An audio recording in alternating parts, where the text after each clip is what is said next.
ಶನಿ ಮೀನರಾಶಿಯಲ್ಲಿರೋದ್ರಿಂದನೇ ನಿಮಗೆ ಈ ಸಮಸ್ಯೆಗಳು ಬರ್ತಾ ಇರೋದು. ನಿಮ್ಮ ಸಮಸ್ಯೆಗೆ ಕಾರಣನೇ ಶನಿನ. ಯೋಚನೆ ಮಾಡಿದ್ದೇ ಒಂದು, ನಿಮ್ಮ ಜೀವನದಲ್ಲಿ ಆಗ್ತಾ ಇರೋದೇ ಮೀನರಾಶಿಯವರ ಜೀವನದ ಹೊಸ ಅಧ್ಯಾಯ ಈಗ ಪ್ರಾರಂಭ. ನಿಮ್ಮನ್ನ ಯಾರಿಂದಾದ್ರೂ ಸೋಲಿಸೋದಕ್ಕೆ ಸಾಧ್ಯನಾ?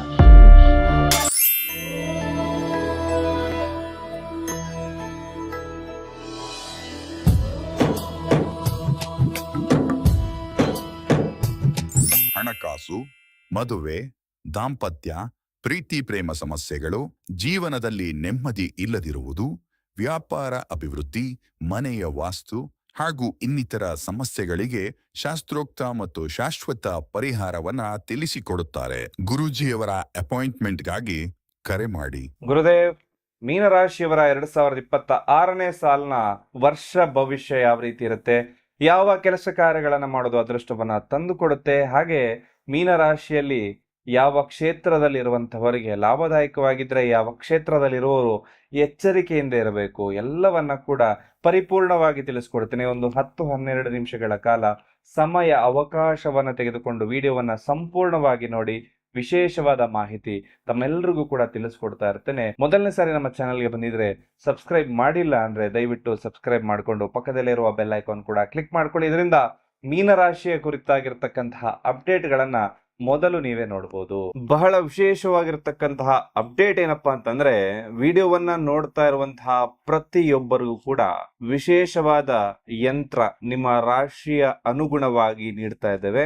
ಈ ಯಂತ್ರವನ್ನ ನೀವು ನಿಮ್ಮ ಫೋನ್ನಲ್ಲಿ ಡೌನ್ಲೋಡ್ ಮಾಡಿಕೊಂಡು, ಅದರ ಲಿಂಕ್ ಅನ್ನ ನಾವು ಕೊಟ್ಟಿರ್ತೇವೆ, ಅದನ್ನ ಡೌನ್ಲೋಡ್ ಮಾಡಿಕೊಂಡು ಅದನ್ನ ನಿಮ್ಮ ಒಂದು ಪ್ರಿಂಟ್ಔಟ್ ತಗೊಂಡು ನಿಮ್ಮ ಪರ್ಸ್ನಲ್ಲಿ ಇಟ್ಕೊಳ್ಳೋದ್ರಿಂದ ನಿಮಗೆ ವರ್ಷ ಪೂರ್ತಿ ಸಾಲ ಬಾಧೆಯಿಂದ ನಿವಾರಣೆ ಆಗ್ತಕ್ಕಂಥದ್ದು, ಹಾಗೆ ಸ್ವಲ್ಪ ನಿಮ್ಮ ರಾಷ್ಟ್ರಾಧಿಪತಿಯ ಅನುಗ್ರಹ ಕೂಡ ನಿಮಗೆ ಪ್ರಾಪ್ತಿ ಆಗ್ತಕ್ಕಂಥದ್ದಾಗುತ್ತೆ.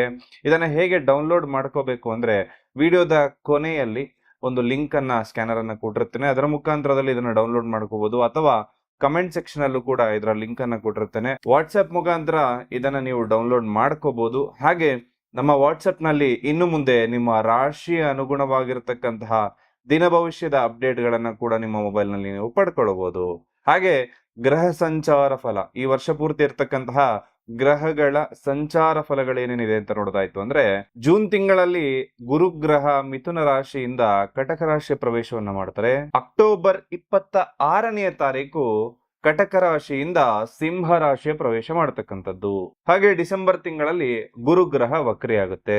ಶನಿಗ್ರಹ ವರ್ಷ ಪೂರ್ತಿ ಮೀನರಾಶಿಯಲ್ಲೇ ಇರುತ್ತೆ. ವರ್ಷದ ಪ್ರಾರಂಭದಲ್ಲಿ ಸಿಂಹ ರಾಶಿಯಲ್ಲಿ ಇರ್ತಕ್ಕಂತಹ ಕೇತು ಗ್ರಹ ಡಿಸೆಂಬರ್ 4-5ನೇ ತಾರೀಕಿನಂದು ಕಟಕ ರಾಶಿಯ ಪ್ರವೇಶ ಮಾಡ್ತಕ್ಕಂಥದ್ದು. ಇದು ಈ ವರ್ಷ ಇರುವಂತಹ ಮೇಜರ್ ಗ್ರಹಗಳ ಸಂಚಾರ ಫಲ ಆಗಿರುತ್ತೆ.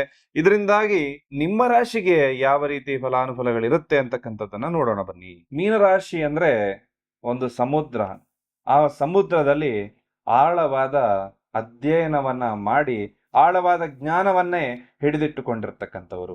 ಈ ಮೀನರಾಶಿಯವರ ವಿಶೇಷವಾಗಿರ್ತಕ್ಕಂಥದ್ದೇನೆಂದ್ರೆ, 2026ರಲ್ಲಿ ನೀವು ಯಾವ ದಾರಿಯಲ್ಲಿ ಹೋಗ್ಬೇಕು, ಯಾವ ಕೆಲಸವನ್ನ ಮಾಡ್ಬೇಕು, ಈ ರೀತಿ ಅನೇಕ ಪ್ರಶ್ನೆಗಳು ನಿಮ್ಮ ಮನಸ್ಸಲ್ಲಿ ಮೂಡ್ತಾ ಇರುತ್ತೆ. ನೋಡಿ, ನಿಮ್ಮ ರಾಶ್ಯಾಧಿಪತಿ ಬೃಹಸ್ಪತಿ ಅಂದ್ರೆ ಗುರುಗ್ರಹ ಆಗಿರುತ್ತೆ. ಜ್ಞಾನ, ವಿವೇಕ ಎಲ್ಲವನ್ನ ಕೂಡ ಇದು ಸೂಚನೆ ಮಾಡುತ್ತೆ. ಹಾಗೆ ನಾವು ಅರ್ಥ ಮಾಡ್ಕೊಳ್ಳುವಂತಹ ಒಂದು ಸಹಾನುಭೂತಿ, ಇನ್ನೊಬ್ಬರ ಮನಸ್ಸನ್ನ ಅರ್ಥ ಮಾಡ್ಕೊಳ್ತಕ್ಕಂಥದ್ದು, ಸಿಕ್ಸ್ತ್ ಸೆನ್ಸ್ ಅಂತಕ್ಕಂಥದ್ದು ಈ ಒಂದು ಮೀನರಾಶಿಯವರಿಗೆ ತುಂಬಾ ಹೆಚ್ಚಾಗಿ ವರ್ಕ್ ಆಗ್ತಾ ಇರುತ್ತೆ. ಮೀನರಾಶಿಯವರು ದುರ್ಬಲರಲ್ಲ. ಅವರ ಸ್ಟ್ರೆಂತ್ ಏನಪ್ಪಾ ಅಂತಂದ್ರೆ, ಅವರು ವಿಶೇಷವಾಗಿ ಒಂದು ಆಯಾಮವನ್ನ ಬಿಟ್ಟು ಯೋಚಿಸಬಲ್ಲರು. ತಮ್ಮ ಪ್ರೀತಿ ಪಾತ್ರರಿಗೆ ತಮ್ಮ ಸರ್ವಸ್ವವನ್ನೇ ತ್ಯಾಗ ಮಾಡೋದಕ್ಕೆ ಯಾರಾದ್ರೂ ಸಿದ್ಧರಾಗಿದ್ದಾರೆ ಅಂದ್ರೆ ಖಂಡಿತವಾಗ್ಲೂ ಕೂಡ ಅದು ಮೀನರಾಶಿಯವರೇ ಸರಿ. ಪ್ರೀತಿಯ ವಿಷಯದಲ್ಲಿ ಸಂಪೂರ್ಣ ಹೃದಯವಂತರಾಗಿರ್ತಾರೆ. ತಮ್ಮ ಸಂಗಾತಿಯನ್ನ ಎಷ್ಟೇ ಕಷ್ಟ ಬಂದ್ರೂ ಕೂಡ ಬಿಟ್ಟು ಕೊಡೋದಿಲ್ಲ. ಅವರಿಗೆ ಎಷ್ಟೇ ಕಷ್ಟ ಇದ್ರೂ ಕೂಡ ಅವರ ಜೊತೆ ನಿಲ್ಲುವಂತಹ ಗುಣ ಈ ಒಂದು ಮೀನರಾಶಿಯಲ್ಲಿರುತ್ತೆ. ಆತ್ಮ ಸಂಗಾತಿ ಅಂತಕ್ಕಂಥದ್ದನ್ನ ಹುಡುಕಾಟದಲ್ಲಿ ಖಂಡಿತವಾಗ್ಲೂ ಕೂಡ ಇವರಿರ್ತಾರೆ.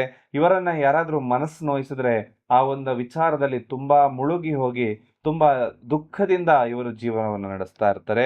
ಇವರು ಹುಟ್ಟು ಕಲಾವಿದರಾಗಿರ್ತಾರೆ. ಪರಿಕಲ್ಪನೆ ಅಂತಕ್ಕಂಥದ್ದಿರುತ್ತೆ. ಸಂಗೀತ, ನೃತ್ಯ, ಸಾಹಿತ್ಯದ ಮೇಲೆ ಸ್ವಲ್ಪ, ಚಿತ್ರಕಲೆ ಮೇಲೆ ಸ್ವಲ್ಪ ಒಂದಷ್ಟು ಅನುಕಂಪ ಇರುತ್ತೆ, ಒಲವು ಕೂಡ ಇವರಿಗೆ ಅದರ ಮೇಲೆ ಇರುತ್ತೆ. ಹಾಗೆ ಗುರುಬಲದ ಕೃಪೆಯಿಂದ ಬೇಕಾದ ಹಣಕಾಸಿನ ಒಂದು ವ್ಯವಸ್ಥೆ ಕೂಡ ಇವರಿಗೆ ತಕ್ಕ ಸಮಯದಲ್ಲೇ ಆಗ್ತಾ ಇರುತ್ತೆ. ಆದ್ರೆ ಇವರೊಂದು 33-36 ವರ್ಷ ಆದ್ಮೇಲೆನೆ ಈ ಒಂದು ಮೀನರಾಶಿಯವರು ಸಕ್ಸಸ್ ಆಗುವಂಥದ್ದು, ಅವರ ಜೀವನದಲ್ಲಿ ಸ್ಥಿರತೆ, ಆರ್ಥಿಕ ಸ್ಥಿರತೆ ಅಂತಕ್ಕಂಥದ್ದು ಬರುತ್ತೆ. ಕೆಲವೊಂದು ಬಾರಿ ಪಲಾಯನವಾದ ಮಾಡ್ತಕ್ಕಂಥದ್ದು ಕೂಡ ಆಗುತ್ತೆ. ಅಂದ್ರೆ ಕಷ್ಟ ಬಂದಾಗ ಸ್ವಲ್ಪ ಅದರಿಂದ ಹೆದರುವಂಥದ್ದು ಅಥವಾ ರಿಸ್ಕ್ ತಗೊಳ್ಳೋದ್ರಲ್ಲಿ ಸ್ವಲ್ಪ ಹಿಂದೇಟು ಹಾಕುವಂಥದ್ದು ಈ ಒಂದು ಮೀನರಾಶಿಯವರು ಆಗಿರ್ತಾರೆ.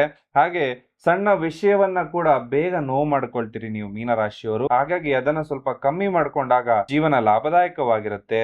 ಗೊಂದಲದಿಂದ ಸ್ವಲ್ಪ ನಿಯಮವನ್ನ ಮೀರುವಂಥದ್ದು ಅಥವಾ ನಿಮ್ಗೆ ಟೈಮ್ ಬೇಕಾಗುತ್ತೆ ಒಂದು ಡಿಸಿಷನ್ ಮೇಕಿಂಗ್ಗೆ, ಇದರಿಂದಾಗಿನೇ ನಿಮಗೆ ಸ್ವಲ್ಪ ಲಾಸ್ ಆಗುವಂಥದ್ದು. ನಿಮ್ಮ ಜೀವನದಲ್ಲಿ ಅತಿಯಾದ ಆದರ್ಶ ಅಂತಕ್ಕಂಥದ್ದನ್ನ ನೀವು ಇಟ್ಕೊಂಡಿರ್ತೀರಿ, ಅದೇ ನಿಮಗೆ ಒಂದೊಂದು ಬಾರಿ ಮುಳ್ಳಾಗ್ಬಿಡುತ್ತೆ ಅಂತಕ್ಕಂಥದ್ದು. ಹಾಗೆ ಯಾರನ್ನ ಕೂಡ ನೀವು ಜೀವನದಲ್ಲಿ ನಿರ್ಲಕ್ಷ್ಯ ಅಂತಕ್ಕಂಥದ್ದನ್ನ ಮಾಡೋದಕ್ಕೆ ಹೋಗ್ಬೇಡಿ. ಆ ನಿರ್ಲಕ್ಷ್ಯದಿಂದಾನೇ ಅನೇಕ ಸಮಸ್ಯೆಗಳು ನಿಮ್ಮ ಜೀವನದಲ್ಲಿ ಬಂದು ಹೋಗಿದ್ದಾವೆ. ನಿಮ್ಮ ಭಾವನೆಗಳ ಮೇಲೆ ನಿಯಂತ್ರಣ ಮಾಡೋಂಥದ್ದು ನಿಮಗೆ ಬಹುತೇಕವಾಗಿರ್ತಕ್ಕಂಥದ್ದು. ನೀವು ಒಂದು ಪರಿಪೂರ್ಣತೆ ಅಂತಕ್ಕಂಥದ್ದು ಜೀವನದಲ್ಲಿ ಯಾವಾಗಲೂ ಕೂಡ ಕಂಡು ಹಿಡಿತಾ ಇರ್ತೀರಿ. ವಾಸ್ತವಕ್ಕೆ ಹತ್ತಿರವಾದಂಥದ್ದನ್ನ ಯೋಚನೆ ಮಾಡ್ತಾ ಇರ್ತೀರಿ.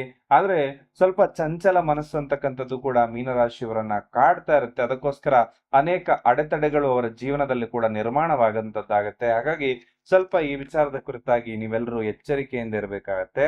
ಹಾಗೆ ಮೀನರಾಶಿ ಅಂದ ಕೂಡಲೇ ಕೊನೆಯ ರಾಶಿ ಅಂದ್ಮೇಲೆ ಈ ಒಂದು ರಾಶ್ಯಾಧಿಪತಿಯಾಗಿರ್ತಕ್ಕಂತಹ ಗುರು ಅಂದಮೇಲೆ ನಿಮಗಾಗುವಂತಹ ಸಂಖ್ಯೆಗಳು, ನಿಮಗೆ ಆಗುವಂತಹ ಅದೃಷ್ಟದ ಬಣ್ಣಗಳು ಎಲ್ಲವನ್ನ ಕೂಡ ತಿಳಿಸ್ಕೊಡ್ತೇನೆ. ಮೀನರಾಶಿ ಅಂದ್ಮೇಲೆ ಸ್ವಲ್ಪ ಭಾವನಾತ್ಮಕ ಜೀವಿಗಳಾಗಿರ್ತಾರೆ, ಸ್ವಲ್ಪ ಕರುಣಾಮಯಿಗಳಾಗಿರ್ತಾರೆ, ಕೆಲಸಕ್ಕೆ ಸರಿಯಾದ ಮನ್ನಣೆ ಅಂತಕ್ಕಂಥದ್ದನ್ನ ಕೊಡ್ತಾ ಇರ್ತೀರಿ.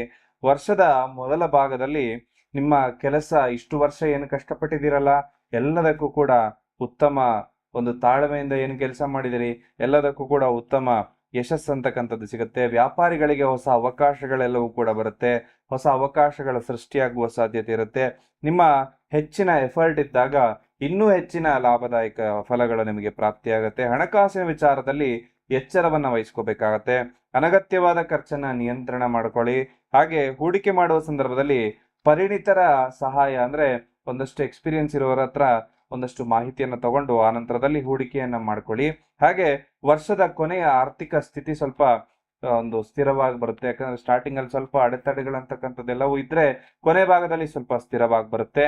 ಕುಟುಂಬ ಮತ್ತು ಸಂಬಂಧಗಳು ನಿಮ್ಮದು ಈ ವರ್ಷ ಎಲ್ಲವೂ ಕೂಡ ವರ್ಷ ಪೂರ್ತಿ ಚೆನ್ನಾಗಿರುತ್ತೆ. ಆದ್ರೆ ಕೆಲವೊಂದು ಬಾರಿ ಅವರ ಒಂದು ತುಚ್ಛವಾದ ಮಾತು ಅಥವಾ ಹರಿತವಾದ ಮಾತಿನಿಂದ ನಿಮ್ಮ ಮನಸ್ಸು ನೋವಾಗುವಂತಹ ಸಾಧ್ಯತೆ ಇರುತ್ತೆ. ಮಾತುಗಳನ್ನ ನಿಯಂತ್ರಣದಲ್ಲಿ ಇಟ್ಟುಕೊಳ್ಳಿ. ನೀವಾಗಿರ್ಬೋದು, ಅವರಾಗಿರ್ಬೋದು, ಸಂಗಾತಿಯ ಜೊತೆ ಉತ್ತಮ ಬಾಂಧವ್ಯವನ್ನ ಬೆಸಗೋದ್ರಲ್ಲಿ ನೀವು ಸ್ವಲ್ಪ ಒಂದು ಸಮಯವನ್ನ ಅವ್ರಿಗೋಸ್ಕರ ಕೊಡಬೇಕಾಗತ್ತೆ. ಅವಿವಾಹಿತರಿಗೆ ಸ್ವಲ್ಪ ಮದುವೆ ಯೋಗ ಎಲ್ಲವೂ ಕೂಡ ಸ್ವಲ್ಪ ಕಮ್ಮಿನೇ ಇದೆ ಅಂತ ಹೇಳ್ತೇನೆ. ಆರೋಗ್ಯದ ವಿಚಾರದಲ್ಲಿ ಆಯ್ತು ಅಂದ್ರೆ ಒಂದು ದೂರದೃಷ್ಟಿ ಅಂತಕ್ಕಂಥದ್ದು ಆರೋಗ್ಯದ ವಿಚಾರದಲ್ಲಿ ಇಟ್ಟುಕೊಳ್ಳಿ. ಸ್ವಲ್ಪ ದೃಷ್ಟಿದೋಷ ಅಂತಕ್ಕಂಥದ್ದು ಮೀನರಾಶಿಯವರಿಗೆ ಬೇಗ ಕಾಡುತ್ತೆ. ಹಾಗಾಗಿ ಸ್ವಲ್ಪ ಏರುಪೇರಾಗುವ ಸನ್ನಿವೇಶ ಕೂಡ ಇರುತ್ತೆ. ಸಣ್ಣ ಪುಟ್ಟ ಆರೋಗ್ಯ ಸಮಸ್ಯೆಗಳೆಲ್ಲವೂ ಬರ್ತಾ ಇರುತ್ತೆ. ಆಹಾರ ಪದ್ಧತಿ, ಜೀವನ ಶೈಲಿ ಎಲ್ಲವೂ ಕೂಡ ತುಂಬಾ ಇಂಪಾರ್ಟೆಂಟು. ಪ್ರತಿಯೊಬ್ಬರು ಕೂಡ ಮೀನರಾಶಿಯಲ್ಲಿರುವಂತವರು ಹೆಲ್ತ್ ಈಸ್ ವೆಲ್ತ್ ಅನ್ನೋದನ್ನ ಮರೆಯೋದಕ್ಕೆ ಹೋಗ್ಬೇಡಿ. ಹಾಗಾಗಿ ನಿಯಮಿತವಾದ ವ್ಯಾಯಾಮ, ನಿಯಮಿತವಾದ ಒಂದು ಆಹಾರ ಎಲ್ಲವನ್ನ ಕೂಡ ನೀವು ಇಟ್ಕೊಳ್ಳಿ. ನಿರಂತರವಾದ ಪ್ರಯತ್ನವನ್ನ ನೀವು ದಿನನಿತ್ಯ ಮಾಡ್ತಾ ಇರ್ತೀರಿ. ಅದನ್ನ ಇನ್ನೂ ಕೂಡ ಮುಂದುವರಿಸಬೇಕು ಒಂದು ಆರೋಗ್ಯದ ವಿಚಾರವಾಗಿ. ಹಾಗೆ ನಿಮ್ಮ ಕೆಲಸಕ್ಕೆ ಬಹಳಷ್ಟು ಯಶಸ್ಸು ಅಂತಕ್ಕಂಥದ್ದು ಕೂಡ ಪ್ರಾಪ್ತಿಯಾಗುತ್ತೆ. ಆತ್ಮವಿಶ್ವಾಸ ಒಂದು ಜೂನ್ ತಿಂಗಳ ನಂತರ ಹೆಚ್ಚಾಗುವಂಥದ್ದು. ಹಾಗೆ ಆರ್ಥಿಕವಾಗಿ ಲಾಭದಾಯಕವಾಗಿರ್ತಕ್ಕಂತಹ ಸ್ಥಿತಿ ಆಗಸ್ಟ್ ತಿಂಗಳಲ್ಲಿತ್ತು ಅಂದ್ರೆ ಹೊಸ ಹೂಡಿಕೆಗಳು ಮತ್ತು ಹೊಸ ಆದಾಯದ ಮೂಲಗಳು ಆಗಸ್ಟ್ ತಿಂಗಳಲ್ಲಿ ಸಿಗುವ ಸಾಧ್ಯತೆಗಳು ಕೂಡ ಬರುತ್ತೆ. ನವೆಂಬರ್ನಲ್ಲಿ ವೈಯಕ್ತಿಕ ಜೀವನದಲ್ಲಿ ಅಭಿವೃದ್ಧಿಯಾಗುತ್ತೆ. ಈ ಒಂದು ತಿಂಗಳಲ್ಲಿ ಅವಿವಾಹಿತರಿಗೆ ವಿವಾಹ ಯೋಗಗಳು ಕೂಡ ಬರುತ್ತೆ. ಹಾಗೂ ಸಂತೋಷ ಮತ್ತು ಶಾಂತಿ ಅಂತಕ್ಕಂಥದ್ದು ಕೂಡ ಪ್ರಾಪ್ತಿಯಾಗುತ್ತೆ. ಇನ್ನು ಮೀನರಾಶಿಯವರು ಮಾಡಬೇಕಾಗಿರುವ ಪರಿಹಾರಗಳೇನು ಅಂತ ನೋಡೋದಾಯ್ತು ಅಂದ್ರೆ 2024 ಅಥವಾ 25ರಲ್ಲಿ ನಾವೇನೇನೋ ಯೋಜನೆಯನ್ನ ಮಾಡ್ಕೊಂಡಿರ್ತೀವಿ, ಈ ಕೆಲಸ ಮಾಡ್ಬೇಕು, ಆ ಕೆಲಸ ಮಾಡ್ಬೇಕು ಅಂತ. ಆ ಕೆಲಸ ಕೊನೆ ಹಂತದವರೆಗೂ ಬಂದು ಹಾಳಾಗೋದಕ್ಕೆ ಮೂಲ ಕಾರಣ ಏನು ಅಂತ ಯಾವತ್ತಾದ್ರೂ ಯೋಚನೆ ಮಾಡಿದಿರಾ? 2 ಕಾರಣ ಇದೆ ಮೂಲವಾಗಿರ್ತಕ್ಕಂಥದ್ದು ನಮ್ಮ ಕೆಲಸ ಕಾರ್ಯಗಳು ಹಾಳಾಗ್ಲಿಕ್ಕೆ. ಮೊದಲನೆಯದ್ದು ಜನಗಳ ನರದೃಷ್ಟಿ ದೋಷ, ಇನ್ನೊಂದು ದೈವ ಬಲ ಇಲ್ಲದೆ ಇರತಕ್ಕಂಥದ್ದು. ನಿಮ್ಮ ಶತ್ರುಗಳಾಗಿರ್ಬೋದು ಅಥವಾ ನಿಮ್ಮ ಹಿತೈಷಿಗಳು ಅಥವಾ ನಿಮ್ಮ ಕುಟುಂಬದವರು, ನಿಮಗೆ ಒಳ್ಳೇದು ಬಯಸುವವರು ಅಂತ ಹೇಳಿ ನಿಮ್ಮ ಅಕ್ಕಪಕ್ಕ ಯಾರು ಓಡಾಡ್ತಾ ಇರ್ತಾರಲ್ಲ, ಇಂಥ ವ್ಯಕ್ತಿಗಳಿಂದನೇ ಬಹುತೇಕ ತೊಂದರೆಗಳನ್ನ ನೀವು ಎದುರಿಸ್ಬೇಕಾಗತ್ತೆ. ಯಾಕಂದ್ರೆ ಒಂದು ಕೆಲಸ ಆಗೋದಕ್ಕಿಂತ ಮುಂಚೆ ನಾವು ಹಲವಾರು ವಿಚಾರಗಳನ್ನ ಅವ್ರ ಜೊತೆ ಹಂಚ್ಕೊಂಡಿರ್ತೇವೆ. ಅವರು ಒಂದು ಒಳ್ಳೇದಾಗ್ಲಿ ಅಂತನೋ ಕೆಟ್ಟದಾಗ್ಲಿ ಅಂತನೋ ಒಂದು ದೃಷ್ಟಿ ಅಂತಕ್ಕಂಥದ್ದು ನಮ್ಮ ಮೇಲೆ ಇಟ್ಟಿರ್ತಾರೆ. ಅದರಿಂದಾಗಿ ಅರ್ಧ ಕೆಲಸಗಳು ಹಾಳಾಗುತ್ತೆ. ಇದಕ್ ಪರಿಹಾರ ಏನ್ ಮಾಡಬೇಕು ಅಂತಾನು ಹೇಳ್ತೇನೆ. ಜೊತೆಯಲ್ಲಿ ದೈವ ಬಲ ಇಲ್ಲದೆ ಇರ್ತಕ್ಕಂಥದ್ದು. ನಾವು ಏನ್ ಅನ್ಕೊಳ್ತೇವೆ, ನಮ್ಮ ಮನೆಯಲ್ಲಿ ಬಹಳ ವಿಶೇಷವಾದ ಪೂಜೆಯನ್ನ ನಾವು ಮಾಡ್ತೇವೆ, ವಾರವನ್ನ ಮಾಡ್ತೇವೆ, ವರ್ಷಕ್ಕೊಮ್ಮೆ ಮನೆ ದೇವ್ರಿಗೂ ಹೋಗಿ ಬರ್ತಾ ಇದ್ದೇವೆ, ನಮಗ್ ದೈವ ಬಲ ಎಲ್ಲ ಚೆನ್ನಾಗಿದೆ ಅಂತ ಹೇಳಿ.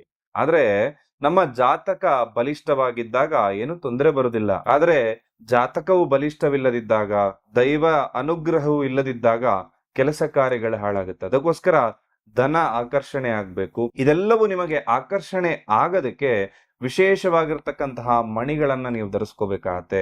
ಇದು ಬಹಳ ಟೈಮಿಂದ ನನ್ನ ಹಸ್ತದಲ್ಲಿ ನಾನೇ ಧರಿಸಿರ್ತಕ್ಕಂತಹ ಮಣಿಗಳು. ಇದನ್ನ ತಮ್ಮೆಲ್ರಿಗೂ ಕೂಡ ಇವತ್ತು ರೆಕಮೆಂಡ್ ಮಾಡ್ತಾ ಇದ್ದೇನೆ. ಇದರಲ್ಲಿ ಒಟ್ಟು 4 ಮಣಿಗಳಿರ್ತಕ್ಕಂತಹ ಒಂದು ಬ್ರೇಸ್ಲೆಟ್ ಬರುತ್ತೆ. ಇದು ಬಹಳ ವಿಶೇಷವಾಗಿ ಧನವನ್ನ ಆಕರ್ಷಣೆ ಮಾಡುತ್ತೆ. ಹಾಗೆ ಇನ್ನೊಂದು ಧನವನ್ನ ಉಳಿಸಿಕೊಳ್ಳೋದಕ್ಕೆ ಸಹಾಯ ಮಾಡಿದ್ರೆ, 3ನೇದ್ದು ಹೊಸ ಹೊಸ ಅವಕಾಶಗಳನ್ನ ಕೊಡುತ್ತೆ. ಇನ್ನ 4ನೇದ್ದು ದೃಷ್ಟಿ ದೋಷದಿಂದ ಪರಿಹಾರ ಮಾಡ್ತಕ್ಕಂತ ಒಂದು ಬ್ರೇಸ್ಲೆಟ್ ಆಯ್ತು. ಅಂದ್ರೆ ಇನ್ನೊಂದು ವಿಶೇಷವಾಗಿ ಮಾಟ ಮಂತ್ರ ಸಮಸ್ಯೆಯನ್ನು ನಿವಾರಣೆ ಮಾಡ್ತಕ್ಕಂಥದ್ದು, ನರದೃಷ್ಟಿಯಿಂದ ಕಾಪಾಡ್ತಕ್ಕಂಥದ್ದು. ಹಾಗೆ 3ನೇ ಮಣಿ, ಹಾಗೆ 2ನೇ ಬ್ರೇಸ್ಲೆಟ್ ಅಲ್ಲಿ ಇರ್ತಕ್ಕಂತಹ 3ನೇ ಮಣಿ ಏನಪ್ಪಾ ಅಂತಂದ್ರೆ ಬಹಳ ವಿಶೇಷವಾಗಿ ಅದ್ಭುತ ಶಕ್ತಿ ಇರ್ತಕ್ಕಂಥದ್ದು. ಅದು ದೈವ ಬಲ ಹೆಚ್ಚಿಸ್ಲಿಕ್ಕೆ ಎಲ್ಲದಕ್ಕೂ ಕೂಡ ಸಹಾಯಕವಾಗಿರ್ತಕ್ಕಂಥದ್ದು. 2 ಮಣಿಗಳನ್ನ ನಾವು ಕಾಂಬಿನೇಷನ್ ಮಾಡಿ ಧರಿಸೋದ್ರಿಂದ ದೃಷ್ಟಿ ದೋಷವೂ ಪರಿಹಾರ ಆಗುತ್ತೆ, ಜೊತೆಯಲ್ಲಿ ದೈವ ಬಲ, ದೈವ ಅನುಗ್ರಹ ಕೂಡ ನಿಮ್ಮ ಜೊತೆ ಇರುತ್ತೆ. ಹಾಗಾಗಿ ಯಾರಿಗೆ ಸಾಧ್ಯ ಇದೆಯೋ ತಾವೆಲ್ಲರೂ ಕೂಡ ಈ ಮಣಿಗಳನ್ನ ತರಿಸಿ ಹಾಕೊಳ್ಳಿ. ನಿಮ್ಮ ಹೆಸರಿನಲ್ಲಿ, ನಿಮ್ಮ ಮನೆ ದೇವರ ಹೆಸರಿನಲ್ಲಿ, ನಿಮ್ಮ ರಾಶಿ ನಕ್ಷತ್ರಕ್ಕೆ ಅನುಸಾರವಾಗಿ ಪ್ರಾಣ ಪ್ರತಿಷ್ಠಾಪನೆ ಮಾಡಿ ಇದನ್ನು ಕೊಡ್ತಾ ಇದ್ದೇವೆ. ಇದನ್ನು ನೀವು ಧರಿಸೋದ್ರಿಂದ ಅತ್ಯಂತ ಶುಭದಾಯಕ ಫಲಗಳು ಕೂಡ ನಿಮಗೆ ಪ್ರಾಪ್ತಿಯಾಗುತ್ತೆ. ಹಾಗೂ 100ಗೆ 100% ರಿಸಲ್ಟ್ ಕೂಡ ನಿಮಗೆ ಪ್ರಾಪ್ತಿಯಾಗುತ್ತೆ. ಇದರ ಬಗ್ಗೆ ಹೆಚ್ಚಿನ ಮಾಹಿತಿ ಬೇಕಾದಲ್ಲಿ ಕೆಳಕಂಡ ನಂಬರ್ಗೆ ಕರೆ ಮಾಡಿ ಮಾಹಿತಿಯನ್ನ ಕೂಡ ಪಡ್ಕೊಳ್ಬಹುದು. ಕೆಲವೊಬ್ಬರ ಜೀವನದಲ್ಲಿ ರಾಜಯೋಗ ಇದ್ರೂ ಕೂಡ ಸಾಮಾನ್ಯ ವ್ಯಕ್ತಿಯ ತರ ಅವರು ಜೀವನವನ್ನ ನಡೆಸ್ತಾ ಇರ್ತಾರೆ. ಇನ್ನೂ ಕೆಲವರ ಜೀವನದಲ್ಲಿ ಯಾವುದೇ ಯೋಗ ಇಲ್ಲದಿದ್ರೂ ಕೂಡ ದಿನದಿಂದ ದಿನಕ್ಕೆ ಅಭಿವೃದ್ಧಿಯನ್ನ ಆಗ್ತಾರೆ. ಅದಕ್ಕೆ ಮೂಲ ಕಾರಣ ಏನಪ್ಪಾ ಅಂತಂದ್ರೆ, ನಮ್ಮ ಅದೃಷ್ಟ ಸಂಖ್ಯೆ ಯಾವುದು, ನಮ್ಮ ಅದೃಷ್ಟ ಬಣ್ಣ ಯಾವುದು, ನಮ್ಮ ಹೆಸರು ನಮಗೆ ಅದೃಷ್ಟವಾಗಿದೆಯಾ, ನಮ್ಮ ಜಾತಕದಲ್ಲಿ ನಾವು ಯಾವ ಕೆಲಸ ಮಾಡಿದ್ರೆ ನಮ್ಗೆ ಅದೃಷ್ಟ ತಂದು ಕೊಡುತ್ತೆ, ಎಲ್ಲವೂ ಕೂಡ ನಮ್ಮ ಜಾತಕದಲ್ಲೇ ಇರುತ್ತೆ. ಹಾಗಾಗಿ ನಮ್ಮ ಜಾತಕವನ್ನ ಪರಿಶೀಲನೆ ಮಾಡಿಕೊಂಡು ಅದಕ್ಕನುಗುಣವಾಗಿರ್ತಕ್ಕಂತಹ ಪರಿಹಾರಗಳನ್ನ ನಾವು ಮಾಡಿದಾಗ ಖಂಡಿತವಾಗ್ಲೂ ನಮ್ಮ ಜೀವನದಲ್ಲೂ ಕೂಡ ಅಭಿವೃದ್ಧಿ ಆಗುತ್ತೆ.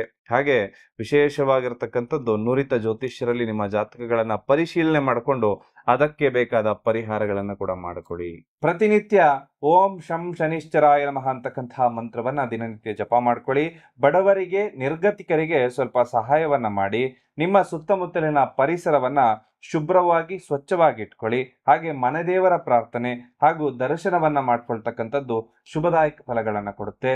ಇನ್ನ ಶನಿಯ ಪರಿಣಾಮದಿಂದ ನಿಮ್ಮ ಜೀವನ ಹೇಗೆ ನಡೀತಾ ಇದೆ, ಅಥವಾ ಶನಿಯ ಪರಿಣಾಮ ಮೀನರಾಶಿಯ ಮೇಲೆ ಹೇಗಿದೆ ಅಂತಕ್ಕಂಥದ್ರ ಬಗ್ಗೆ ವಿಶೇಷವಾಗಿ ವಿಡಿಯೋ ಏನಾದ್ರೂ ಮಾಡಬೇಕು ಅಂತ ನಿಮ್ಗೆ ಏನಾದ್ರೂ ಅನಿಸಿಕೆ ಇತ್ತು ಅಂದ್ರೆ ಅದನ್ನ ಕಮೆಂಟ್ ಸೆಕ್ಷನ್ ಅಲ್ಲಿ ತಿಳಿಸ್ಕೊಡಿ. ಖಂಡಿತವಾಗ್ಲೂ ಮೀನರಾಶಿಗೆ ಶನಿಯ ಸಂಚಾರ ಫಲ ಹೇಗಿದೆ ಅಂತಕ್ಕಂಥದ್ರ ಬಗ್ಗೆ ಇನ್ನೊಂದು ವಿಡಿಯೋವನ್ನ ಕೂಡ ಮಾಡಿ ತಿಳಿಸ್ಕೊಡ್ತೇನೆ.